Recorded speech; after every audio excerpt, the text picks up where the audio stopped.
السلام علیکم ورحمۃ اللہ تعالی وبرکاتہ۔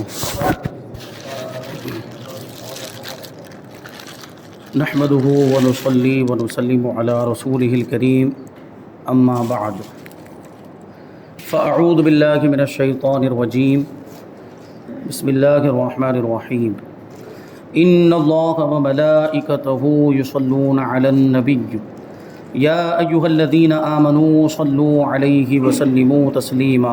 اللہم صلی علی سیدنا ومولانا محمد معدن الجود والکرم وآلہ الکرام وابنہ الکریم وبارک وسلم صلاۃ وسلام علیک یا رسول اللہ صلی اللہ تعالی علیہ وسلم۔ عزیزان ملت اسلامیہ، جیسا کہ آپ نے اشتہار دیکھا اور اس سے آپ کو معلوم ہو گیا ہوگا کہ ہمارا یہ جو پروگرام ہے یہ 11 روزہ پروگرام ہے، فرض علوم کورس سے اس کا تعلق ہے۔ تو انشاءاللہ تبارک و تعالیٰ ضروری معلومات اس مختصر سے وقت میں ہم آپ تک پہنچانے کی کوشش کریں گے۔ حالانکہ جو وقت مقرر کیا گیا اور جتنے دن مقرر کیے گئے ہیں وہ فرض علوم کے لیے ناکافی ہے۔ 11 دن بہت ہی کم ہیں، اور اسی طریقے سے جو آدھے گھنٹے کا وقت رکھا گیا ہے یہ بھی بہت کم ہے۔ یہ صرف عقائد کی اگر ہم بات کریں تو 3 دن کا مجھے موقع دیا گیا ہے، حالانکہ 3 دن عقائد کے بیان کے لیے بہت ہی کم ہے۔ صرف عقائد کو اگر تفصیل سے بیان کیا جائے تو کئی دن اس میں گزر جائیں گے، اور ایسا نہیں کہ ایک دن میں آدھا گھنٹہ، ایک دن میں اگر 2 3 گھنٹہ بھی بیان کیا جائے تب بھی کئی دن اس میں گزر جائیں گے۔ تو بہرحال انشاءاللہ ہم آپ کے وقت کا خیال رکھیں گے۔ پوسٹر کے اندر بھی چونکہ آدھا گھنٹے کا ٹائم دیا گیا ہے تو ہم اس کا لحاظ کریں گے، کیونکہ بہت سے لوگ اسی کو دیکھ کر آئے ہوں گے اور اسی کے اعتبار سے اپنا وقت نکال کر آئے ہوں گے، تو انشاءاللہ ہم اس کی رعایت کریں گے۔ تو چونکہ وقت بھی کم ہے، دن بھی کم ہے، تو اتنی تفصیل کے ساتھ تو بیان نہیں کیا جا سکتا، اس لیے صرف ضروری باتیں ہی ہم شامل کریں گے، ضروری عقائد اور اس سے تعلق رکھنے والی ضروری باتیں۔ تو یہ جو عقیدے کا معاملہ جو ہے یہ ایمان کا حصہ ہے۔ عقیدہ جو ہے وہ ہمارے ایمان کا حصہ ہے، اور بڑا ہی یہ نازک مسئلہ، اس کے جو مسائل ہوتے ہیں یا یوں کہہ لیجیے کہ عقائد، ان کا جو معاملہ ہے وہ بڑا نازک معاملہ ہوتا ہے، تو اس کو اچھی طرح سمجھنے کی ضرورت ہے، اور اچھی طرح سمجھ کر اچھی طرح ذہن میں اس کو بٹھانے کی ضرورت ہے۔ تو سب سے پہلے ہم عقیدے کے بارے میں جانتے ہیں کہ عقیدے کا مطلب کیا ہوتا ہے۔ عقیدے کا مطلب ہوتا ہے کسی چیز کو باندھنا، کسی چیز کو گرا لگانا، گانٹھ لگانا۔ تو چونکہ عقیدہ، جب ہم کسی چیز کے تعلق سے کوئی عقیدہ بنا لیتے ہیں تو اس پر ہمارا دل بندھ جاتا ہے، گویا کہ ہمارے دل میں ایک گانٹھ لگ جاتی ہے اس چیز کے تعلق سے، ہمارا دل اس چیز کا پابند ہو جاتا ہے، اور ہمارا دل اس چیز کا یقین کر لیتا ہے، اور پختہ یقین کو بھی اسی وجہ سے عقیدہ کہا جاتا ہے۔ عقیدے کا ایک مطلب ہوتا ہے پختہ یقین، کسی چیز کے بارے میں مضبوط یقین ہو جائے تو اس کو عقیدہ کہیں گے۔ کوئی چیز ہم پختگی کے ساتھ، مضبوطی کے ساتھ اپنے دل میں بٹھا لیں اور اس کے تعلق سے یقین ہمیں ہو جائے تو وہ ہمارا عقیدہ ہو جاتا ہے۔ اور عقیدہ انسان کی زندگی کی بنیادی ضرورت ہے۔ کوئی بھی شخص، چاہے وہ کسی دوسرے مذہبی سے تعلق رکھنے والا کیوں نہ ہو، وہ عقیدے سے انکار نہیں کر سکتا۔ ہر کسی کا کوئی نہ کوئی عقیدہ ضرور ہے، کسی کا حق عقیدہ ہے تو کسی کا باطل عقیدہ ہے۔ الحمدللہ ہمارا جو عقیدہ ہے وہ حق ہے، اور ہمارے مقابلے میں ہمارے مخالفین اور دشمنان اسلام کے جو عقیدے یا غیر مسلموں کے جو عقیدے ہیں وہ باطل ہیں، لیکن عقیدہ تو وہ بھی ہے، کیونکہ اس کے تعلق سے بھی تو ان کے دلوں میں ایک یقین ہے، ایک اطمینان ہے، یا یوں کہہ لیجئے کہ ماننا، تسلیم کرنا پایا جاتا ہے۔ تو یہ عقیدہ جو ہے انسان کی زندگی کی بنیادی ضرورت ہے، اور کسی بھی انسان کی زندگی عقیدے سے خالی نہیں ہے۔ تو اب یہ سوال پیدا ہوتا ہے کہ کچھ لوگ تو ایسے بھی ہیں نا کہ وہ کہتے ہیں کہ ہمارا تو کوئی مذہب نہیں، لا دین، ملحد قسم کے لوگ، وہ تو کہتے ہیں کہ ہمارا کوئی دین نہیں، ہمارا کوئی دھرم نہیں، ہمارا کوئی مذہب نہیں۔ اس کا مطلب ہے کہ ان کا کوئی عقیدہ نہیں۔ تو ابھی جو میں نے یہ بات کہی کہ ہر انسان کا کوئی نہ کوئی عقیدہ ہوتا ہے، تو ایسے لوگوں کا تو کوئی عقیدہ نہیں ہوا، تو ایسا نہیں، ان کا بھی عقیدہ ہے۔ انہوں نے جو یہ بات اپنے ذہن میں بٹھا لی، اور ان کی یہ سوچ کہ ہمارا کوئی مذہب نہیں، ہمارا کوئی دین نہیں، یہ بھی تو ایک عقیدہ ہوا، یہ بھی تو ایک مانیتا ہوئی کہ نہیں ہوئی؟ یہ بھی تو انہوں نے مطلب اپنی ایک فکر بنا لی، اپنی ایک سوچ بنا لی، اپنا عقیدہ بنا لیا کہ ہمارا کوئی مذہب نہیں، اگرچہ یہ باطل عقیدہ ہے لیکن عقیدہ تو ہوا۔ تو تو پتہ کیا چلا کہ کوئی بھی انسان عقیدے سے آزاد نہیں ہے. تو صحیح عقیدہ معلوم ہونا ضروری ہے تاکہ ہم اس کے ذریعے سے نجات حاصل کر سکیں. الحمدللہ سنی جتنے بھی ہمارے بھائی ہماری بہنیں ہیں ان کے عقائد الحمدللہ علماء کی صحبت کی برکت سے، علماء کی باتیں سننے کی وجہ سے الحمدللہ عقائد میں تو درستگی پائی جاتی ہے. اللہ تبارک و تعالی ہمیں عقیدے کی سلامتی عطا فرمائے، ہمیں سنی صحیح العقیدہ رکھے اور سنی صحیح العقیدہ ہونے کی حالت ہی میں ہمارا خاتمہ بھی ہو. تو یہ عقائد کبھی ایسا بھی ہوتا ہے کہ معلومات نہیں ہوتی، عقیدے کی تفصیلی معلومات نہیں ہے لیکن کوئی عقیدہ خراب بھی نہیں ہے. ایسا ہوتا ہے کہ یہ ابھی جو میں بتاؤں گا ایسی بہت ساری چیزیں اس میں آئیں گی کہ جو آپ پہلی بار سنیں گے، اس سے پہلے آپ نے نہیں سنی ہوگی، لیکن اس کے تعلق سے آپ نے برعکس عقیدہ بھی نہیں رکھا. یعنی جو عقیدہ یہاں پر بیان کیا جائے گا اس کے خلاف آپ کا عقیدہ ہے بھی نہیں. تو آپ مومن ہیں، آپ مسلمان ہیں، آپ سنی ہیں، آپ صحیح العقیدہ ہی مانے جائیں گے. جب تک آپ کوئی غلط عقیدہ اختیار نہیں کرتے، جب تک آپ کوئی باطل عقیدہ اختیار نہیں کرتے، آپ سنی صحیح العقیدہ ہی ہیں. تو یہ نہ سوچا جائے کہ یہ معلومات تو ہمیں پہلے نہیں تھی، یہ عقائد تو ہمیں پہلے کسی نے نہیں بتائے گئے، تو کیا ہمارے ایمان میں کمی تھی ابھی تک اور اب ایمان جا کے مکمل ہوا؟ تو یہ کہا جا سکتا ہے یہ ایمان کیفیت کے اعتبار سے، مقدار کے اعتبار سے گھٹتا بڑھتا نہیں ہے، لیکن ایمان کیفیت کے اعتبار سے گھٹتا بڑھتا ہے. کسی کا ایمان کامل ہوتا ہے، کسی کا ایمان ناقص ہوتا ہے، ادھورا ہوتا ہے، اس میں کچھ کمی ہوتی ہے. تو ایمان کی کمی کہا جائے گا لیکن یہ نہیں کہا جائے گا کہ مومن ہے ہی نہیں. مومن ہے کیونکہ کوئی غلط عقیدہ نہیں ہے. تو بہرحال یہاں پر ہم جلدی کچھ باتیں شامل کرتے ہیں، اور چونکہ ہمارے پاس عقیدے کے تعلق سے صرف 3 دن ہے تو ہم نے یہ سوچا ہوا ہے کہ جو تیسرا دن ہے وہ ہمارا ایک خاص ٹاپک کے اوپر ہوگا، وہ ہے کفری کلمات، کفریہ کلمات. آج ہم جانتے ہیں نا کہ معلومات نہ ہونے کی وجہ سے، دین سے دوری کی وجہ سے اور علم نہ ہونے کی وجہ سے بسا اوقات ہمارے بھائی ہماری بہنیں وہ بہت سی ایسی باتیں بول دیتے ہیں جو کفری باتیں ہوتی ہیں، ان پر کفر کا حکم لگ جاتا ہے، ان کو پتہ بھی نہیں ہوتا. خاص طور پر ابھی جو گانے کے مسائل ہیں، ایسے گانے آ رہے ہیں جن میں کفریات بھرے پڑے اور ہمارے نوجوان دھڑلے سے وہ کفری گانے سن رہے ہیں، سنتے سنتے کافر ہو جاتا ہے آدمی اور اس کو پتہ بھی نہیں چلتا. تو اس کی بھی معلومات ہونا ضروری ہے، اس لیے انشاءاللہ ہم تیسرے دن وہ ساری باتیں شامل کریں گے. تو یہ سب چیزیں ہم ذہن میں رکھیں. تو کچھ ضروری مسائل یہ 2 دن کے اندر جو بھی ضروری عقائد ہیں وہ بیان ہم کر سکیں گے انشاءاللہ تبارک و تعالیٰ، وہ ہم کریں گے. تو آپ پابندی کے ساتھ شرکت فرمائیں گے تو بات پورے طور پر سمجھ میں آئے گی. آج کے دن میں بھی کچھ مسائل بیان کیے جائیں گے، کچھ عقائد بیان کیے جائیں گے، کل بھی بیان کیے جائیں گے. آج آپ حاضر ہوئے، کل اگر حاضر نہیں ہو پائیں گے تو کیونکہ بہت ساری چیزوں کا تعلق پیچھے والی باتوں سے ہوتا ہے تو آپ کو کل پھر ہو سکتا ہے کوئی بات سمجھ میں نہ آئے. تو اس لیے پابندی کے ساتھ شرکت کریں. اسی وجہ سے ہم نے مختصر سا وقت رکھا ہے تاکہ آپ کو بہت زیادہ یہ بوجھ بھی نہ ہو جائے، آپ پر بہت زیادہ لوڈ نہ ہو جائے، اس کا لحاظ کیا گیا ہے. اب دیکھیں یہاں پہ بیان کرتے ہیں کہ دنیا کی ہر چیز عدلتی بدلتی رہتی ہے، یعنی دنیا کی ساری چیزیں تبدیل ہوتی رہتی. تبدیلی دنیا کا نیم ہے، تبدیلی دنیا کا قانون ہے. انسان ہی کو دیکھ لے کہ انسان پیدا ہوتا ہے، چھوٹا ہوتا ہے، پھر بڑا ہوتا جاتا ہے، نوجوان ہو جاتا ہے، اس کا قد بھی بڑھتا ہے، اس کا جسم بھی بڑھتا ہے، پھر ایک وقت ایسا آتا ہے کہ واپس وہ کمزور ہونے لگ جاتا ہے، اور پھر ایک وقت ایسا آتا ہے کہ وہ مر جاتا ہے. یعنی جسم میں بھی تبدیلی آتی ہے، اس کی حالت میں بھی تبدیلی آتی ہے، اس کی کیفیت میں بھی تبدیلی آتی ہے، اس کی صفات، اس کی خوبیوں میں بھی تبدیلی آتی ہے. اور صرف انسان ہی کی بات نہیں، دنیا کی ساری مخلوقات میں تبدیلی ہوتی ہی رہتی ہے، پوری دنیا بدلتی رہتی ہے. بلکہ آپ کو میں بتاؤں تو یہ دنیا تو پہلے تھی ہی نہیں، دنیا کا تو کوئی وجود ہی نہیں تھا. اللہ تبارک و تعالیٰ نے دنیا کو پیدا کیا، اللہ کے پیدا کرنے سے دنیا وجود میں آئی. اور سب جانتے ہیں کہ ایک وقت ایسا آئے گا کہ یہ دنیا کیا ہو جائے گی، یہ دنیا فنا ہو جائے گی، یہ دنیا ختم ہو جائے گی. تو اب آپ بتائیے، سب کا یہ عقیدہ ہے، بس یہ کہ الفاظ سب کے الگ الگ ہو سکتے ہیں، یا یہ کہ کبھی بولے نہیں ہوں گے، لیکن دل میں تو یہ بات سب کے موجود ہوگی کہ دنیا کا پیدا کرنے والا کون؟ اللہ تبارک و تعالیٰ. اور دنیا کو فنا کرنے والی ذات بھی کون؟ اللہ تبارک و تعالیٰ. زندگی کون عطا کرتا ہے؟ اللہ تبارک و تعالیٰ. موت کون دیتا ہے؟ اللہ تبارک و تعالیٰ. تو یہ دیکھیں، وہ میں نے جو بات کہی کہ عقیدہ تو ہمارے دل میں الحمدللہ یہ سارے عقائد محفوظ ہیں مختلف انداز میں، بس یہ کہ کبھی ہم بیان نہیں کریں تو اس کا مطلب یہ نہیں کہ عقیدہ ویسا نہیں ہے. ہاں، اگر اس عقیدے کے خلاف آپ نے ظاہر کیا تو پھر آپ پر حکم لگے گا.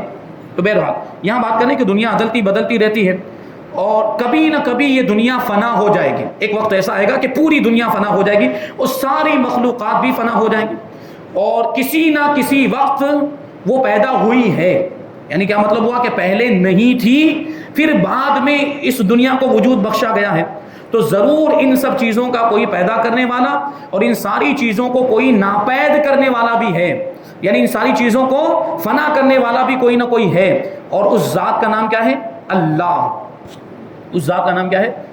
اللہ تبارک و تعالیٰ۔ تو یہ دیکھیں یہاں پہ اب یہ بات آ گئی کہ اللہ تبارک و تعالیٰ ہمارا خدا ہے، اس کا جو اسم ذاتی ہے وہ ہے اللہ۔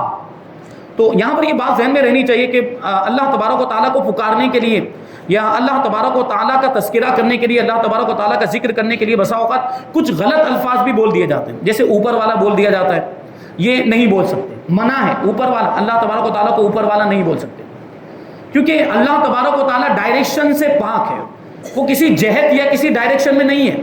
ڈائریکشن اور جہت اور سمتیں یہ جسم کے لیے ہوا کرتی ہیں، جو چیزیں جسم رکھتی ہیں ان کے لیے کوئی نہ کوئی ڈائریکشن، جیسے ہمارا جسم ہے تو ہمارے لیے ڈائریکشن، ہمارے لیے آگے والا حصہ، آگے کی سمت ہوگی، پیچھے کی سمت ہوگی، دائیں والی سمت ہوگی، بائیں والی سمت، یہ سب ہمارے لیے اوپر نیچے، یہ سب انسان کے لیے، مخلوقات کے لیے ہے۔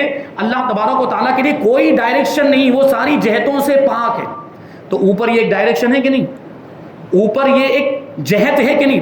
تو اللہ تبارک و تعالیٰ کے لیے جہت مقرر نہیں کر سکتے، تو یہ اوپر والا نہیں کہنا چاہیے۔ ہاں اگر بلندی کے اعتبار سے کہ اللہ تبارک و تعالیٰ بلند و بالا ہے، اللہ تبارک و تعالیٰ بلند و بالا ہے، اس اعتبار سے اگر اوپر والا کہہ رہے ہیں تو اس کی گنجائش نکلتی ہے، لیکن اس کا ایک معنی تو یہ غلط والا بھی تو ہو رہا ہے، اس لیے اللہ تبارک و تعالیٰ کو اوپر والا نہیں بولنا چاہیے۔ دوسرا ایک لفظ بولا جاتا ہے، خاص طور پر ہماری ماؤں بہنوں کے اندر یہ لفظ بہت زیادہ رائج ہے، وہ ہے اللہ میاں۔ اللہ میاں بھی نہیں بول سکتے، اللہ میاں بولنے کی اجازت نہیں، کیونکہ میاں کے بہت سارے معنی ہیں، ان میں سے کچھ معنی ایسے ہیں جو اللہ تبارک و تعالیٰ کی شان کے لائق نہیں۔ ایک تو میاں کا مطلب ہوتا ہے شوہر، اللہ تبارک و تعالیٰ کسی کا شوہر نہیں، اللہ تبارک و تعالیٰ کے سارے رشتوں سے پاک، نہ اس کا کوئی بیٹا، نہ اس کا کوئی باپ ہے، نہ اس کی کوئی بیوی ہے، نہ اس کی کوئی اولاد ہے، لم یلد ولم یولد۔ تو میاں کا ایک معنی یہ جو اللہ کی شان کے لائق نہیں، اور ایک معنی تو اتنا غلط ہے کہ اس کو ہم زبان پہ نہیں لا سکتے، وہ اس کا ایک معنی یہ ہے۔ تو اللہ میاں یعنی یہ میاں کا لفظ اللہ تبارک و تعالیٰ کے لیے استعمال نہیں کر سکتے، تو یا تو اللہ پاک بولیں، خدا پاک بولیں، خدا تعالیٰ بولیں، اللہ تبارک و تعالیٰ بولیں، یہ اس طرح کے الفاظ اللہ تبارک و تعالیٰ کے لیے استعمال کریں۔ دیکھیں یہ بھی ضروری چیز تھی جو الحمدللہ ہم نے شامل کی۔ وہ ہمیشہ سے ہے، ہمیشہ رہے گا، اور وہی تمام جہان کا بنانے والا ہے۔ یعنی ہم اپنے آپ پر غور کریں تو ہم پہلے معدوم تھے، ہمارا کوئی وجود نہیں تھا، اللہ تبارک و تعالیٰ نے ہمیں وجود بخشا تو ہم موجود ہوئے، اور ایک وقت ایسا آئے گا کہ ہم فنا ہو جائیں گے، اور یہی دنیا کی ساری چیزوں کا معاملہ، بلکہ یوں کہہ لیجئے کہ اللہ کے سوا جتنی بھی چیزیں ہیں ان ساری چیزوں کا یہی حال ہے، وہ پہلے موجود نہیں تھی، بعد میں وجود میں آئی اللہ کے وجود بخشنے کی وجہ سے، اور ایک وقت ایسا آئے گا کہ یہ ساری چیزیں فنا ہو جائیں گی۔ تو اللہ کے سوا ساری چیزوں کا یہی معاملہ، اور ان ساری چیزوں کو حادث کہا جاتا ہے عقائد اور علم کلام کی اصطلاح میں۔ یہ ساری چیزیں اللہ کے سوا جتنی بھی چیزیں ہیں وہ سب ہیں حادث، یعنی کبھی نہ کبھی وہ سب فنا ہو جائیں گی، اور ایک وقت ایسا تھا کہ یہ موجود نہیں تھی، جبکہ اللہ تبارک و تعالیٰ قدیم ہے، اللہ تبارک و تعالیٰ ازلی ابدی ہے، یعنی ہمیشہ سے ہے، ہمیشہ رہے گا۔ ہماری اور دوسری مخلوقات کی کوئی ابتدا ہوتی ہے اور کوئی انتہا ہوتی ہے۔ ہم اپنی ابتدا کے بارے میں غور کریں، ہم اس ابتدا سے پہلے کچھ نہیں تھے، اور ہم اپنی انتہا کے بارے میں سوچیں، اس انتہا کے بارے میں ہم کچھ نہیں رہیں گے، لیکن اللہ تبارک و تعالیٰ کی کوئی ابتدا نہیں اور اس کی کوئی انتہا نہیں، وہ ہمیشہ سے ہے اور ہمیشہ رہے گا۔ آسمان، زمین، چاند، تارے، آدمی، جانور اور جتنی چیزیں ہیں سب کو اسی نے پیدا کیا ہے، وہی سب کو پالتا ہے اور سب اسی کے محتاج ہیں۔ ساری مخلوقات اپنے وجود میں، اپنی زندگی میں اور اپنی ضرورتوں کو پورا کرنے کے معاملے میں اللہ تبارک و تعالیٰ کی محتاج ہیں، اور کوئی بھی انسان یا کوئی بھی مخلوق اللہ تبارک و تعالیٰ سے بے نیاز نہیں ہو سکتی، سب کو اس کی حاجت ہے، سب کو اس کی ضرورت ہے، اور اللہ تبارک و تعالیٰ کسی کا محتاج نہیں، اس کو کسی کی ضرورت نہیں، کیونکہ وہ تو پروردگار ہے، وہ تو خدا ہے، اور خدا کسی کا محتاج نہیں۔ اور اگر خدا محتاج ہو تو پھر وہ خدا ہی نہیں رہے گا۔ اگر خدا کو کسی کی ضرورت پڑ جائے، اپنے کام میں کسی کی مدد لینی پڑ جائے، تو پھر وہ خدا ہی نہیں رہے گا۔ خدا تو وہ ہوتا ہے جو مستقل ہوتا ہے اور جس کو کسی کی ضرورت کی مدد کی ضرورت نہیں پڑتی، اور وہ کسی کا محتاج نہیں ہوتا، تو سب اسی کے محتاج ہیں۔ روزی دینا، جلانا یعنی زندگی عطا کرنا، مارنا، سب اسی کے اختیار میں ہے۔ وہ سب کا مالک ہے، جو چاہے کرے، اس کے حکم میں کوئی دم نہیں مار سکتا، یعنی اس کے حکم میں کوئی دخل نہیں دے سکتا۔ ابھی یہاں پر ایک بات آپ نے سماعت کی تو وہ ضروری مسئلہ اس لیے میں بیان کر دوں۔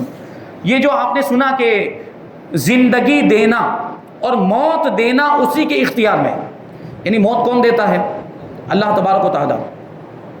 تو ایک سوال ہمارے پاس یہ آیا کہ آدمی خودکشی کرتا ہے، آدمی خودکشی کرتا ہے، اپنے آپ کو مار لیتا ہے، چاقو مار دیا، گولی مار دی، گلا کاٹ لیا، پھانسی پہ لٹک کے مر گیا، تو آپ یہاں پہ کیا کہیں گے؟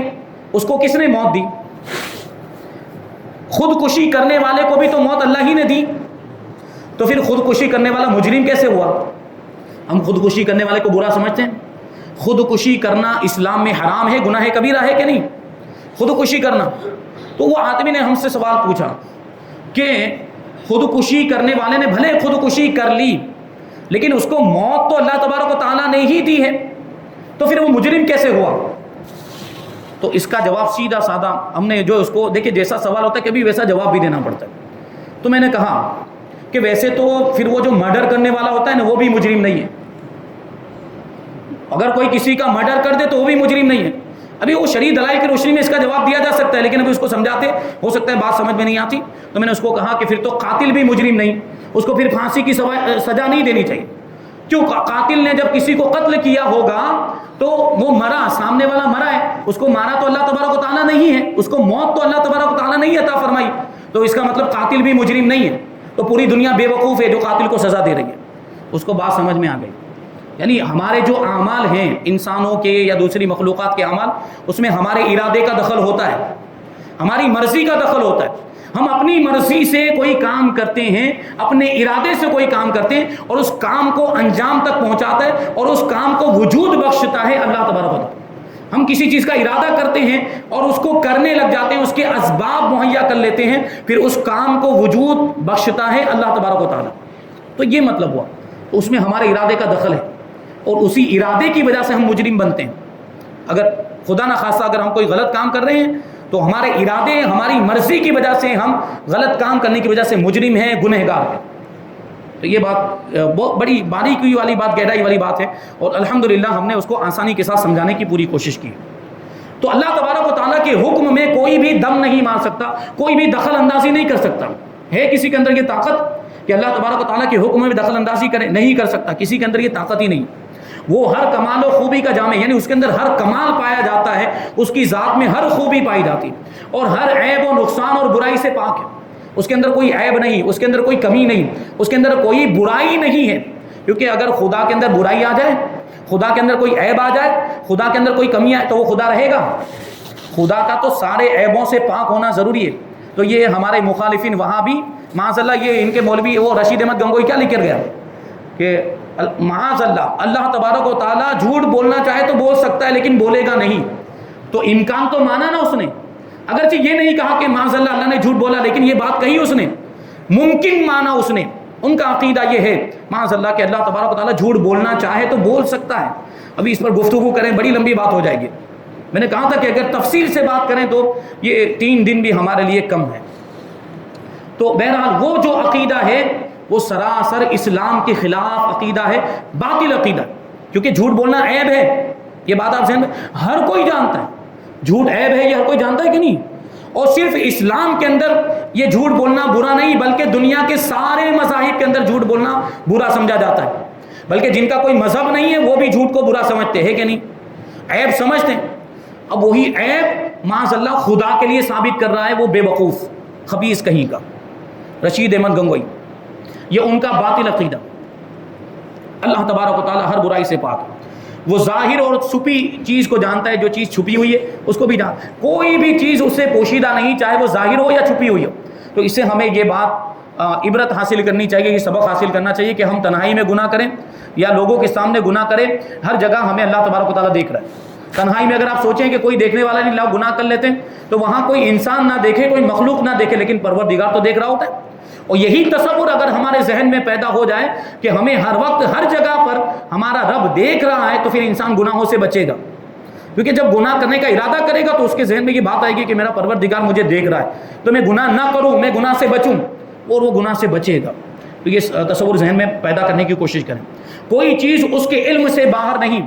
اللہ تبارک و تعالیٰ اپنے علم کے ذریعے ساری چیزوں کا احاطہ کیے ہوئے ہیں، ساری چیزوں کو گھیرے ہوئے اپنے علم و قدرت کے ذریعے۔ کوئی چیز اس کے علم سے باہر نہیں ہو سکتی، کیونکہ ظاہر سی بات وہ پوری کائنات کا خدا ہے، وہ پوری کائنات کا خالق ہے، وہ پوری کائنات کا بنانے والا ہے، اور بنانے والے کے لیے جس چیز کو اس نے بنایا ہے اس کی معلومات ہونا ضروری ہے کہ نہیں؟ ابھی دنیا داری کے اعتبار سے دیکھیں، اگر کوئی مشینری بناتا ہے، کسی طرح کا کوئی مشین، کسی طرح کا کوئی آلہ، کسی طرح کی کوئی ڈیوائس، اگر اس کی معلومات ہی نہیں ہے وہ بنا پائے گا؟ یا بنا لی اور اس کے باوجود اس کے پاس معلومات نہیں، تو اس کو کہیں گے پھر بنائی کیسے؟ کچھ نہ کچھ گڑبڑ کی ہوگی اس نے، یا کسی اور سے مدد لی ہوگی۔ اور اللہ تبارک و تعالیٰ ان ساری چیزوں سے پاک ہے۔ اللہ تبارک و تعالیٰ ہر چیز کو جانتا ہے، کوئی چیز اس کے علم سے باہر نہیں۔ جیسے اس کی ذات ہمیشہ سے ہے، اس کی تمام صفات یعنی اس کی تمام خوبیاں بھی ہمیشہ سے، اس کی صفات جیسے وہ رحمان ہے، وہ رحیم ہے، وہ غفور ہے، وہ ستار ہے، وہ غفار ہے، وہ قہار ہے، وہ جبار ہے، یہ سب اس کی خوبیاں، یہ سب اس کی صفات ہیں۔ تو جس طرح اللہ تبارک و تعالیٰ کی ذات ہمیشہ سے ہے، یہ صفات اور خوبیاں بھی ہمیشہ سے، کیونکہ یہ چیزیں اللہ تبارک و تعالیٰ سے جدا نہیں ہو سکتی، اللہ تعالیٰ کی ذات سے یہ چیزیں جدا نہیں ہو سکتی۔ اور یہ علم کلام کا بنیادی عقیدہ ہے کہ اللہ تبارک و تعالیٰ کی صفات نہ عین ذات ہے نہ غیر ذات ہے، یعنی یہ بھی نہیں کہہ سکتے کہ یہ صفتیں مل کر ہی خدا بنتا ہے، خدا کی ذات بنتی، اور یہ بھی نہیں کہہ سکتے کہ یہ صفتیں اللہ کی ذات سے باہر ہیں، ایسا بھی نہیں۔ اللہ کی ذات کے ساتھ یہ چیزیں جہاں اللہ جب سے اللہ تبارک و تعالیٰ جب سے نہیں کہہ سکتے، ہمیشہ سے ہے پروردگار، ہمیشہ سے ہے، تو یہ صفتیں بھی ہمیشہ سے، اس کو ہم بغیر کسی تشبیہ اور بغیر کسی تمثیل کے سمجھیں، کیونکہ اللہ تبارک و تعالیٰ کی ذات اور اس کی صفات کے لیے کوئی بھی دنیا کی چیز مثال نہیں بن سکتی۔ تو ہم صرف سمجھانے کے لیے کوئی بات بولتے ہیں، وہ سمجھانے کے لیے ہوتی ہے۔ جیسے اگر کوئی انسان کاتب ہے، کوئی انسان لکھنے والا ہے، رائٹر، تو اس کی صفت ہوئی لکھنے والا ہونا، تو اب وہ لکھنے والا جہاں بھی ہوگا وہاں اس کے ساتھ یہ صفت ہوگی کہ نہیں ہوگی؟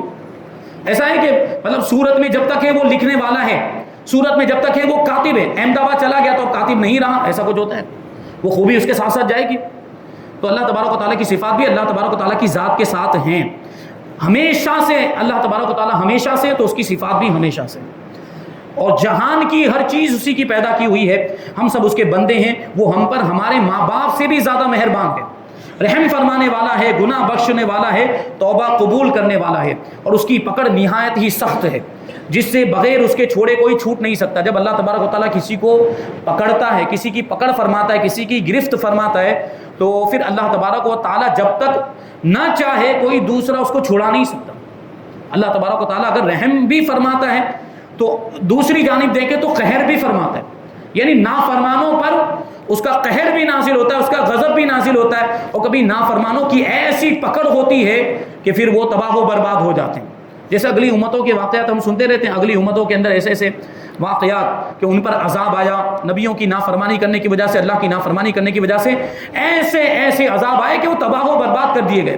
کبھی آسمان سے پتھر برس رہے ہیں، کبھی ہواؤں کا عذاب آ رہا ہے، تو کبھی ٹڈیوں کا عذاب آ رہا ہے، کبھی مینڈک کا عذاب آ رہا ہے، کبھی خون کا عذاب آ رہا ہے۔ بنی اسرائیل کے واقعات آپ دیکھیں تو بہت سارے عذابات، اور کبھی زمین الٹ دی گئی، ان کو پورا ہی زمین الٹ کے ان کو دھسا دیا گیا، ان کو تباہ و برباد کر دیا گیا۔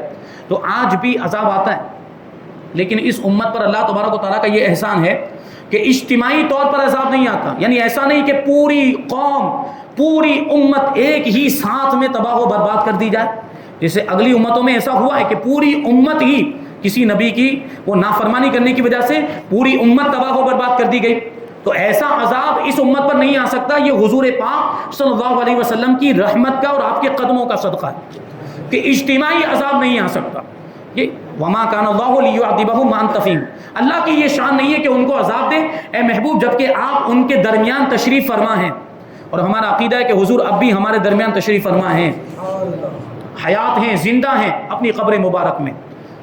ہمارے امام کہتے ہیں تو زندہ ہے واللہ، تو زندہ ہے واللہ، میرے چشم عالم سے چھپ جانے والے، لوگوں کی نگاہوں سے پوشیدہ ہو گئے ہیں، لوگوں کی نگاہوں سے چھپ گئے، لیکن حیات تو اب بھی ہیں، زندہ تو اب بھی ہیں۔ تو یہ ہمارے آقا کی شان۔ لیکن انفرادی عذاب آ سکتا ہے، کبھی کسی خاص قبیلے پر، کسی خاص قوم پر، کسی خاص علاقے کے لوگوں پر عذاب آ سکتا ہے۔ اور یہ بات ذہن میں رکھیں، اللہ تبارک و تعالیٰ یہ کہیں پر میں نے پڑھا کہ اللہ تبارک و تعالیٰ کبھی کسی بستی کو تباہ و برباد کر دیتا ہے تو اس میں کبھی نیک لوگوں کو بھی تباہ و برباد کر دیتا ہے. تو سوال یہ ہے کہ پھر نیک لوگوں پر عذاب کیوں آیا؟ تو اس کا جواب یہ ہے کہ نیک لوگ، وہ نیک تو تھے اپنے اعمال کے اعتبار سے، لیکن جو برے لوگ ان کے سامنے برائی کرتے تھے تو وہ ان کو روکتے نہیں تھے برائیوں سے. تو برائیوں سے نہ روکنے کی وجہ سے ان کو بھی انہی میں شمار کر لیا گیا.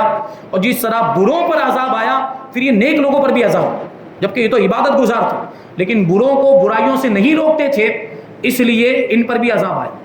تو یہ ہماری ذمہ داری بنتی ہے کہ ہم اگر کوئی برا کام ہوتا ہوا دیکھیں تو اسے روکنے کی کوشش کریں.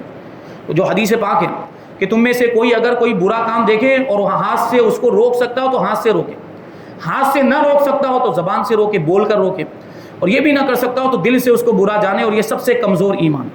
اور یہ بات آپ یہ ذہن میں رکھیں کہ جس دن علماء نے یا مبلغین نے، داعیان اسلام نے جب لوگوں کو اچھائی کی طرف بلانا اور برائی سے روکنا اگر چھوڑ دیا تو پھر سمجھ لینا قیامت آ گئی. اور یہ بات ذہن میں رہنی چاہیے کہ جب تک علماء موجود ہیں قیامت نہیں آ سکتی، کیونکہ علماء اپنا فریضہ انجام دے رہے ہیں. الحمدللہ علماء اپنا فریضہ انجام دے رہے ہیں امر بالمعروف اور نہی عن المنکر کا. جب تک علماء یہ کام کرتے رہیں گے، لوگوں کو برائیوں سے روکتے رہیں گے اور بھلائی کا حکم دیتے رہیں گے، وہاں تک اللہ کا دین بھی باقی رہے گا اور وہاں تک قیامت نہیں آئے گی. تو یہ بات ذہن میں رکھنی چاہیے کہ اللہ تبارک و تعالیٰ کی پکڑ نہایت سخت ہے اور جس سے بغیر اس کے چھوڑے کوئی چھوٹ نہیں سکتا. عزت ذلت اس کے اختیار میں ہے، جسے چاہے عزت دے، جسے چاہے ذلیل کرے، جسے چاہے امیر کرے اور جسے چاہے فقیر کرے. کسی کو اعتراض کا حق ہے؟ تو یہ جو بعض اوقات آزمائشوں میں جو بندے ہوتے ہیں وہ جو شکایت کے الفاظ اپنی زبان پر لاتے ہیں کہ اللہ تبارک و تعالیٰ نے ہمیں غریب کر دیا، معاذ اللہ، کہ اللہ تبارک و تعالیٰ کو ہم ہی ملے تھے غریب بنانے کے لیے. یا جو وہ کسی کا انتقال ہو جاتا ہے، خاص طور پر کسی نوجوان کا انتقال ہو جائے کسی گھر میں، تو اس گھر کی عورتیں یہ کہتی ہوئی نظر آتی ہیں کہ اللہ کو معاذ اللہ ہمارا ہی گھر ملا تھا. یہ کفری کلمہ ہے، بولنے والا کافر ہو جائے. اللہ تبارک و تعالیٰ کی ذات پر کسی کو بھی اعتراض کرنے کا حق نہیں ہے، سوال اٹھانے کا حق نہیں ہے. ہم اس کے بندے ہیں، ہم اس کے مملوک ہیں. اللہ ہمارا مالک ہے، اللہ ہمارا پیدا کرنے والا ہے. دنیا کی معمولی چیزیں، موبائل مثال کے طور پر، یہ موبائل میرا ہے، میں اس کا مالک ہوں. میں ابھی موبائل کو توڑ دوں، کوئی مجھ پر اعتراض کر سکتا ہے؟ میں موبائل کو پھینک دوں، کوئی مجھ پر اعتراض کر سکتا ہے؟ میں کہوں گا میرا تھا، میری مرضی میں جو بھی کروں. تو ہم بھی تو اللہ تبارک و تعالیٰ کے مملوک ہیں. اللہ تبارک و تعالیٰ ہمارا مالک، وہ ہمارے ساتھ جو چاہے کرے، اس کو پورا اختیار ہے. وہ چاہے تو اچھی حالت میں رکھے، چاہے تو بری حالت میں رکھے، چاہے تو ہمیں مالدار کر دے، چاہے تو ہمیں غریب کر دے، چاہے تو ہمیں فقیر کر دے، چاہے تو ہمیں صحت عطا فرمائے، چاہے تو ہمیں بیماری میں مبتلا کر دے. وہ اس کی مرضی. بندے کو ہر حال میں اللہ کی رضا پر راضی رہنا چاہیے کہ جس حالت میں میرے پروردگار نے مجھے رکھا ہے میں اس پر راضی ہوں. ایسا بندہ کامیاب ہے. اور یہ بات میں اکثر کہتا ہوں کہ مومن کے تو دونوں ہاتھ میں لڈو ہیں، ایمان والوں کے دونوں ہاتھ میں لڈو ہیں. کیسے دونوں ہاتھ میں لڈو ہیں؟ ڈبل فائدہ جب ہو تو یہ محاورہ بولا جاتا ہے. اور ڈبل فائدہ ہمارے لیے کیا ہے کہ نعمت ملنے پر اگر مومن شکر ادا کرے تب بھی ثواب ملے گا، اور مصیبت آ جائے اس پر صبر کرے تب بھی ثواب ملے گا. دونوں نعمت، دونوں طرف ثواب ہی ہے. ثواب نعمت پر شکر ادا کرے تب بھی ثواب کا حقدار، اور مصیبت پر صبر کرے تب بھی ثواب کا حقدار. تو ہمیں کیا کرنا؟ یہ بزرگوں کا طریقہ، اللہ کے ولیوں کا یہی طریقہ رہا ہے کہ جب ان کو کوئی نعمت ملتی تھی تو وہ شکر ادا کرتے تھے، اور جب کوئی مصیبت آ جاتی تھی تو کیا کرتے تھے؟ صبر کرتے تھے. تو یہ دونوں چیزیں، شکر اور صبر کا دامن اگر آپ نے تھام لیا، زندگی بھی آسانی کے ساتھ گزر جائے گی اور آخرت بھی آپ کی کامیاب ہو جائے گی. تو اس اعتبار سے ہمارا فائدہ ہی فائدہ. تو اللہ تبارک و تعالیٰ جسے جس حالت میں چاہے رکھے، وہ اس کی مرضی ہے، اس کو اختیار ہے. جو کچھ کرتا ہے وہ حکمت ہے، انصاف ہے. مسلمانوں کو جنت عطا فرمائے گا، کافروں پر دوزخ میں عذاب کرے گا، اور اس کا ہر کام حکمت ہے. بندوں کو سمجھ میں آئے کہ نہ آئے، ہمیں کسی بھی کام کی اگر حکمت سمجھ میں نہیں آ رہی اس کا مطلب یہ نہیں کہ اس میں حکمت نہیں ہے. اللہ تبارک و تعالیٰ کا ہر کام حکمت والا، کیونکہ وہ حکیم ہے، وہ حکمت والا ہے. اس کے ہر کام ہمیں سمجھ میں نہیں آ رہا تو ہم اپنی عقل کی کمی سمجھیں کہ ہماری عقل میں ہی کمی ہے کہ ہمیں اس میں کوئی حکمت سمجھ میں نہیں آ رہی ہے، ورنہ تو اللہ تبارک و تعالیٰ کے ہر کام میں حکمت ہے. وہ جیسے ایک بات میں نے اس سے پہلے بھی عرض کی تھی تفسیر کے اس میں درس میں، کہ جیسے ایک شخص تھا جو سیب کے درخت کے نیچے بیٹھا ہوا تھا، سیب کے درخت کے نیچے بیٹھا ہوا تھا، اس کو سیب کھانے کی خواہش. اب سیب جو ہے وہ اونچائی پر لگتا ہے. دیکھیے اللہ کے ہر کام میں حکمت کیسے ہوتی ہے. کسی بھی چیز کو اللہ تبارک و تعالیٰ نے بیکار پیدا نہیں کیا. ہر چیز کا کوئی نہ کوئی مقصد ہے, ہر چیز کا کوئی نہ کوئی فائدہ ہے. تو اس کو سیب کھانے کی خواہش تھی لیکن وہ توڑ نہیں سکتا تھا اونچائی پر ہونے کی وجہ سے. اب اس کے مقابلے میں تربوز نیچے لگے ہوئے تھے, تربوز زمین پہ لگتے ہیں, تربوز کھانے کی اس کو خواہش نہیں تھی. اب وہ دل ہی دل میں سوچ رہا ہے کہ اللہ تبارک و تعالیٰ نے ایسا کیوں نہیں کیا کہ سیب کو زمین پر لگاتا اور تربوز اوپر لگتے. تربوز کھانا ہی نہیں تھا اس لیے وہ یہ کہہ رہا تھا. سیب نیچے ہوتا تو آسانی سے توڑ کے کھا لیتا. بات سمجھ میں آ رہی ہے آپ کو, توجہ جا رہی ہے. اور یہی سوچ رہا تھا, اسی درمیان میں ایک سیب ٹوٹ کے اس کے سر پہ گرا. اس درخت کے نیچے بیٹھا ہوا تھا, ایک سیب ٹوٹ کے اس کے سر پہ گرا. اب اس کو پوری بات سمجھ میں آ گئی کہ اگر تربوز ہوتا تو کیا ہوتا, اگر تربوز ہوتا تو اس کے سر کی کیا حالت ہوتی. تو اللہ کے ہر کام میں حکمت ہے, چاہے وہ حکمت ہمیں سمجھ میں آئے یا نہ آئے. بہرحال ہمیں ہر چیز پر اللہ نے جو بھی بنایا, اللہ تبارک و تعالیٰ نے جو بھی چیزیں پیدا کی ہیں اس سب پر ہمیں ایمان رکھنا چاہیے کہ اللہ تبارک و تعالیٰ نے کوئی بھی چیز بیکار نہیں بنائی ہے. تو مسلمانوں کو جنت میں جنت عطا فرمائے گا, جنت کی نعمتیں ملیں گی, اور کافروں کو دوزخ میں عذاب کرے گا. تو یہ بھی اللہ تبارک و تعالیٰ کا انصاف ہی ہے کیونکہ وہ نافرمان تھے. کافروں کو جہنم میں سزا دی جائے گی تو کوئی یہ نہیں کہہ سکتا کہ معاذ اللہ تبارک و تعالیٰ ان پر ظلم کر رہا ہے. یہ ہو ہی نہیں سکتا. سزا تو دنیا کا, یہ دنیا والوں کی بات اگر ہم کریں تو دنیا والوں کا دستور ہے سزا دینا جرموں پر. ہوتا ہے کہ نہیں ہوتا؟ کوئی جرم کرے, کوئی گناہ کرے, کوئی غلط کام کرے, انسان اس کو سزا دیتے ہیں کہ نہیں؟ ابھی کوئی کسی کا مرڈر کر دے, ہمارے ملک کے اندر خود یہ پہلے قانون تھا کہ اس کو پھانسی کی سزا دے دی جائے. اب ہے عمر قید کی سزا دی جائے تو سزا دی جاتی, تو اس کو کوئی ظلم کہتا ہے؟ حکومت اگر کسی مرڈر کرنے والے کو عمر قید کی سزا دے دے اس کو کوئی ظلم کہے گا؟ نہیں, اس کو تو لوگ اور عدل و انصاف کہتے ہیں. یہ تو عدل و انصاف ہے. اگر حکومت ایسا نہ کرے تو پورا ماحول خراب ہو جائے, معاشرہ خراب ہو جائے, یہ بات ہوتی ہے. تو پروردگار جب اپنے نافرمانوں کو سزا دے تو اس میں کون سا ظلم ہو گیا؟ یہ سراسر عدل ہے اور سراپا انصاف. اس کے احسان بے انتہا ہیں, اس کی نعمتیں بھی بے انتہا ہیں. وہی اس کا مستحق ہے کہ اس کی عبادت کی جائے, اور کوئی دوسرا عبادت کے لائق نہیں, وہی عبادت کے لائق ہے. اللہ تبارک و تعالیٰ حی ہے یعنی زندہ, لیکن اس کی زندگی ہمارے جیسی زندگی نہیں. ہم بھی حی ہیں, ہم بھی زندہ ہیں, لیکن ہماری زندگی میں اور اس کی زندگی میں بڑا فرق ہے. ہماری زندگی اس کی محتاج ہے, اس نے ہمیں زندگی دی تو ہم زندہ ہوئے, لیکن وہ زندہ رہنے میں یا کسی کو وجود بخشنے میں کسی کا محتاج نہیں ہے. اس کی زندگی اس کی خود کی ہے, بالذات ہے. وہ قدیر ہے, قدرت والا ہے, سمیع ہے, بصیر ہے, سننے والا ہے, دیکھنے والا. یہاں بھی وہی بات کہ اس کا سننا دیکھنا ہمارے سننے دیکھنے کی طرح نہیں ہے. یہ بڑا فرق ہے اس کے سننے دیکھنے میں اور ہمارے سننے دیکھنے میں. اس کا سننا اور دیکھنا کسی کا دیا ہوا نہیں, اس کے سننے اور دیکھنے کی قوت کسی کی عطا کی ہوئی نہیں ہے, جبکہ ہمارے اندر جو سننے اور دیکھنے کی جو قوت ہے وہ اللہ کی دی ہوئی ہے. وہ متکلم ہے, کلام فرمانے والا ہے, اور علیم ہے, علم والا ہے, مرید ہے, ارادہ فرمانے والا ہے. اور ان ساری چیزوں کے اندر وہی بات ہے جو میں نے پہلے عرض کی. نہ وہ کسی کا باپ ہے, نہ کسی کا بیٹا ہے, نہ اس کی کوئی بیوی ہے, نہ کوئی رشتہ دار ہے. یہ سب سے بے نیاز ہے.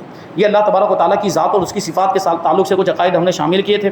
ابھی اس میں اور بھی کچھ باتیں باقی ہیں, اور پھر اس کے بعد نبوت کا بیان کہ نبوت کے تعلق سے کیا عقائد ہونے چاہیے, اور نبی کسے کہتے ہیں, رسول کسے کہتے ہیں, اور یہ کون ہوتے ہیں, اور اس کے تعلق سے ہمارا ایمان کیا ہونا چاہیے. اور کتاب, آسمانی کتابیں جیسے قرآن مجید آسمانی کتاب ہے, انشاءاللہ تبارک تعالیٰ ان کے تعلق سے ضروری عقائد اور ضروری معلومات, ضروری باتیں ہم آئندہ کل شامل کریں گے. اللہ تبارک و تعالیٰ کی بارگاہ میں دعا ہے کہ جو کچھ بھی بیان ہوا اس پر ہم سب کو عمل کرنے کی توفیق عطا فرمائے, ہم سب کو عقیدے کی مضبوطی عطا فرمائے, ایمان کی سلامتی عطا فرمائے, اور ایمان ہی پر ہم سب کا خاتمہ فرمائے. مذہب اہل سنت و جماعت مسلک اعلیٰ حضرت پر ہم سب کو قائم و دائم رکھیں. وما علینا الا البلاغ. السلام علیکم.